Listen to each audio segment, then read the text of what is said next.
Πιστεύεις ότι για να διαφημιστείς στο TikTok απλά πρέπει να πατήσεις ένα κουμπάκι σε ένα βίντεο που έχεις ανεβάσει και να το τρέξεις διαφήμιση? Αν ναι, τότε μάλλον ξοδεύεις χρήματα χωρίς να έχεις τα αποτελέσματα που θέλεις. Η πραγματικότητα είναι πως το TikTok έχει εξελιχθεί σε μία από τις πιο δυναμικές πλατφόρμες για διαφήμιση, αλλά η επιτυχία δεν έρχεται με το πάτημα ενός κουμπιού. Το TikTok γενικότερα δεν είναι απλά μια κοινωνική πλατφόρμα, αλλά είναι ένας κόσμος γεμάτος μοναδικό περιεχόμενο, όπου οι κανόνες είναι διαφορετικοί από τις παραδοσιακές διαφημίσεις που βλέπουμε στην τηλεόραση και άλλες πλατφόρμες. Για να πετύχει μια καμπάνια στο TikTok δεν αρκεί απλά να διαθέσεις ένα μεγάλο budget. Αυτό που χρειάζεται είναι μια συγκεκριμένη, δομημένη στρατηγική. Πρέπει να έχεις στο μυαλό σου ποιο είναι το κοινό σου και να δημιουργήσεις περιεχόμενο που να προκαλεί ενδιαφέρον και να τραβάει την προσοχή τα πρώτα δευτερόλεπτα. Μόνο έτσι μπορείς να ξεχωρίσεις σε ένα χώρο ο οποίος είναι γεμάτος πληροφορίες και ερεθίσματα. Τώρα, πολύ σημαντικό. Το πιο συνηθισμένο λάθος που κάνουν οι επιχειρήσεις είναι ότι προσπαθούν να μεταφέρουν τις κλασικές τηλεοπτικές διαφημίσεις μέσα στο TikTok. Αυτό όμως συνήθως δεν λειτουργεί για το κοινό που υπάρχει μέσα στην πλατφόρμα, γιατί ζητάει αυθεντικότητα, ταχύτητα και ουσία.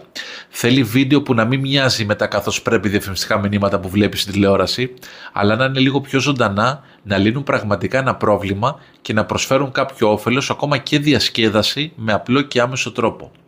Για να χτίσεις τώρα μια πετυχημένη καμπάνια, δεν αρκεί να δημιουργήσεις μόνο ένα διαφημιστικό βίντεο και να το ανεβάσεις. Πρώτα πρέπει να γίνει μια εις βάθος ανάλυση της επιχείρησής σου, να κατανοήσεις τον ανταγωνισμό και να εντοπίσεις ακριβώς το κοινό που θέλεις να στοχεύσεις. Μετά δημιουργούνται διαφορετικές εκδοχές του διαφημιστικού περιεχομένου και γίνονται δοκιμές για να δούμε τι λειτουργεί καλύτερα. Η διαδικασία της βελτιστοποίησης τώρα είναι διαρκής, συνεχόμενη, δεν σταματάει ποτέ, οπότε κάθε ευρώ που επενδύουμε πρέπει να αξιοποιείται με τον καλύτερο δυνατό τρόπο. Ένα ακόμα πολύ σημαντικό στοιχείο είναι ότι πρέπει να παρακολουθείς συνεχώς μαζί με τη βοήθεια ειδικών τα αποτελέσματα της καμπάνιας, τα στοιχεία που σου δίνει. Δεν αρκεί να τις ξεκινήσεις και να την τρέξεις και να την βλέπεις και να την αφήσεις να τρέχει. Θέλει τακτική ανάλυση με στρατηγική των στατιστικών, βελτιώσεις στη στόχευση, δοκιμές με νέα βίντεο και προσαρμογές με βάση τα δεδομένα που συλλέγεις. Τώρα, με αυτόν τον τρόπο μπορείς να αυξήσεις τις πιθανότητες να δεις μια πραγματική επιστροφή στην επένδυσή σου με νέους πελάτες και ακόμα περισσότερες πωλήσεις. Για να μην σε κουράζω. Αν θέλεις να εκμεταλλευτείς όλη τη δυναμική του TikTok για την επιχείρησή σου με το σωστό τρόπο, η ομάδα μου από το SEO Marketer Agency είναι εδώ για να σε βοηθήσει.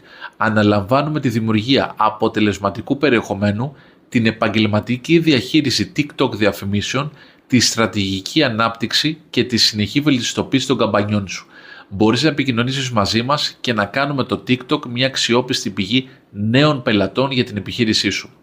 Αυτό που χρειάζεται είναι η σωστή προσέγγιση και οι κατάλληλες ενέργειες και εμείς είμαστε εδώ για να τις πραγματοποιήσουμε μαζί σου.